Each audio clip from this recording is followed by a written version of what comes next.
भगवान के हाथों मारे जाने पर भी वे मुक्ति इसलिए नहीं पा सके क्योंकि ब्राह्मण का शाप 3 जन्मों के लिए था।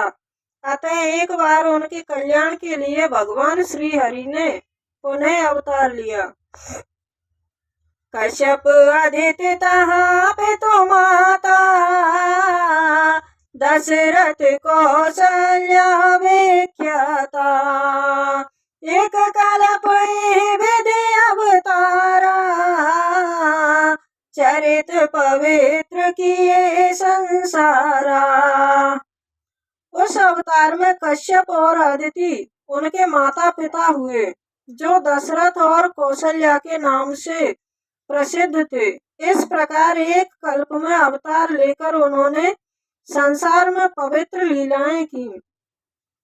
एक कल्प सुर देख दुकारे,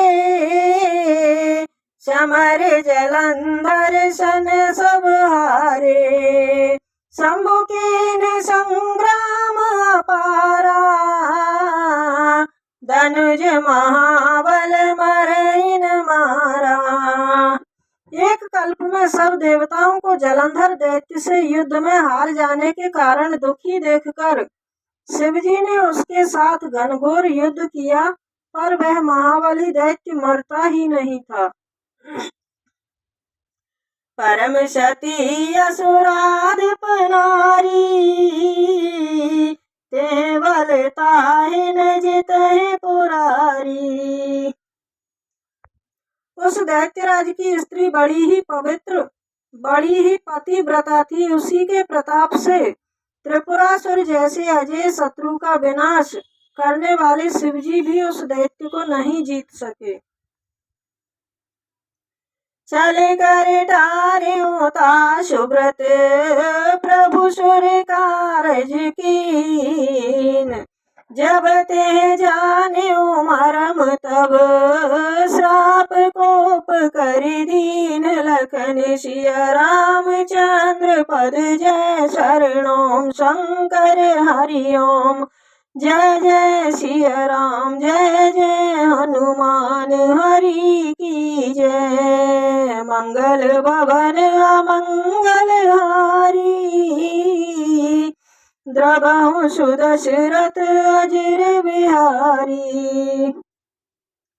प्रभु ने छल से उस स्त्री का व्रत भंग कर देवताओं का कार्य कर दिया। जब उस स्त्री को यह वेद पता लगा, तब उसने क्रोध में भगवान को शाप दे दिया।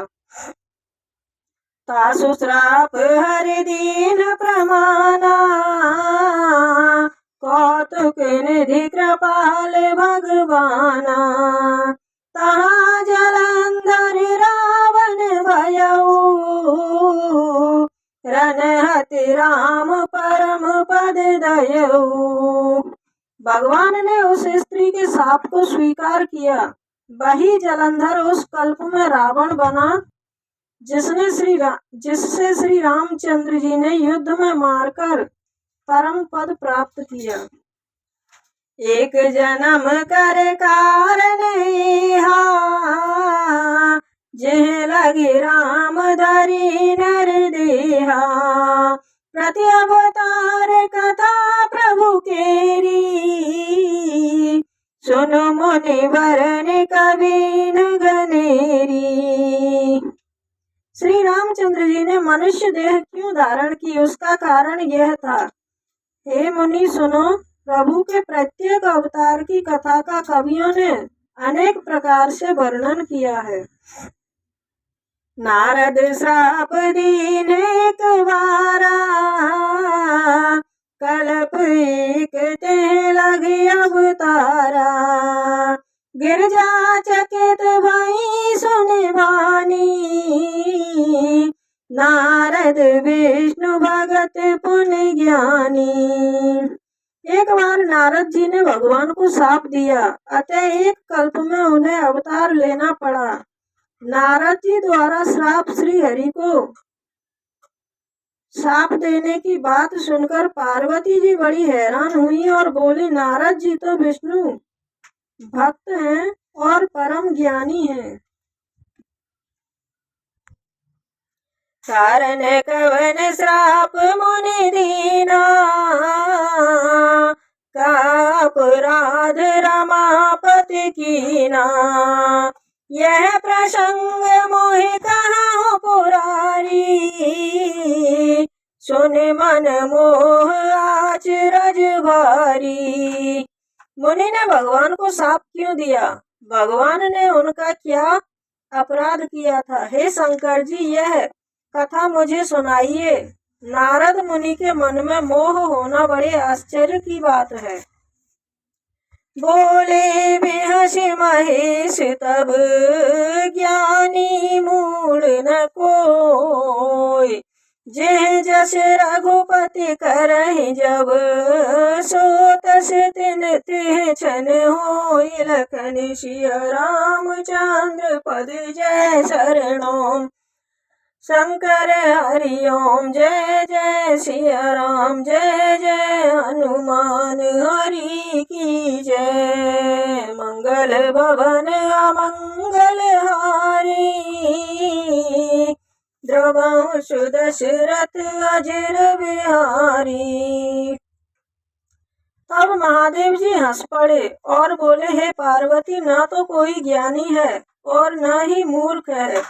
श्री राम जी जब जिस पर जैसा करते हैं वह तब वैसा ही हो जाता है।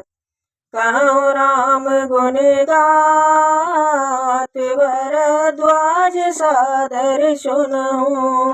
भव भंजन रघुनाथ, भज तुलसी तज मान मद। याज्ञवल्क्य जी कहते हैं, हे भरद्वाज, मैं श्री रामचंद्र जी के गुणों की कथा कहता हूँ, तुम आदर पूर्वक सुनो। तुलसीदास कहते हैं, मान अभिमान को छोड़कर आवागमन का नाश करने वाले श्री रघुनाथ जी का स्मरण करो। हिमगिरि गुहा एक अति पावन, वह समीप सुर सरी सुहावन। आश्रम परम पुनीत सुहावा, देख देव ऋषि मन अति भावा। हिमालय पर्वत में एक बड़ी पवित्र गुफा थी, जिसके समीप ही गंगा जी बहती थी। वह सुंदर आश्रम नारद जी के मन को बहुत ही रमणीक प्रतीत हुआ। निरखि शैल सरि विपिन विभागा, भयउ रमापति पद अनुरागा। सुमिरत हरि श्राप गति बाधी, सहज विमल मन लागी समाधि। पर्वत, नदी और वन के सुंदर विभागों को देखकर नारद जी की भगवान के चरणों में प्रीति हो गई। भगवान का स्मरण करते ही नारद मुनि के शाप की जो उन्हें दक्ष प्रजापति ने दिया था और जिसके कारण वे एक स्थान पर नहीं ठहर सकते थे, गति रुक गई तथा नहीं ठहर सकते थे। गति रुक गई तथा मन के निर्मल होते ही उनकी समाधि लग गई। मुनि गति देख सुरेश डेराना, काम बोले कीन सन्माना। सहित सहाय जाहु मम हेतु, चलो हर्षिय जलचर केतु।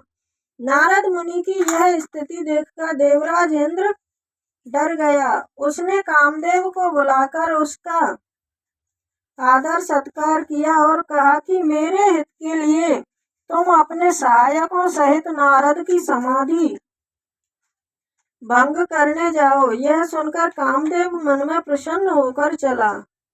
सुना शीर मन महु हसि त्रासा, चहत देव ऋषि मम पुरवासा। जे कामी लोलुप जग माही, कुटिल काक सब डेराही।